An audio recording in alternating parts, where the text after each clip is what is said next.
Welcome to County Portal, your simple source for local government services and public records. Let's get started. So, can a fake ID get you through airport security? It's a question people wonder about, maybe for a spring break trip or because they lost their real one and are in a jam. The short answer is, it's an incredibly bad idea with a very high chance of failure and life-altering consequences. Here's why.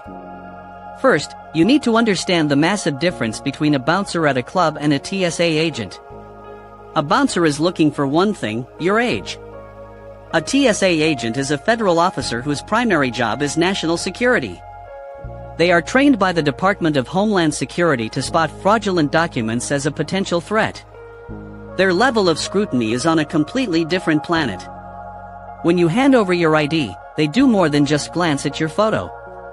They are trained to feel the card's thickness and flexibility, check the edges for any signs of tampering, and look for perfect alignment of text and images. They know the specific security features of every state's ID, like the holograms, microprinting, and ghost images. But the human eye is just the first line of defense. Most airports now use credential authentication technology, or CAT scanners. This machine does a lot more than a grocery store scanner. It reads the data from the barcode, magnetic strip, and even the chip in modern real IDs. It instantly cross-references this data to verify the ID is legitimate and hasn't been tampered with.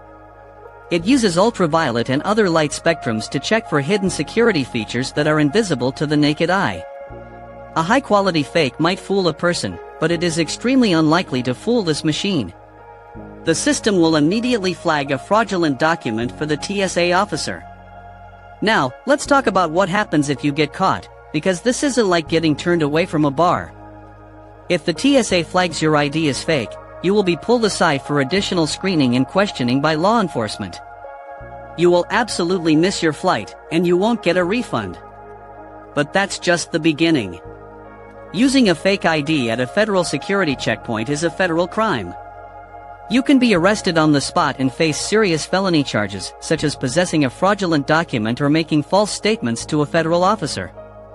The penalties are severe. We're talking about thousands of dollars in fines, a permanent criminal record that will haunt you when you apply for jobs or loans, and potentially even jail time. In some cases, you could even be placed on a federal no-fly list. So, when you weigh the pros and cons, the risk is astronomical.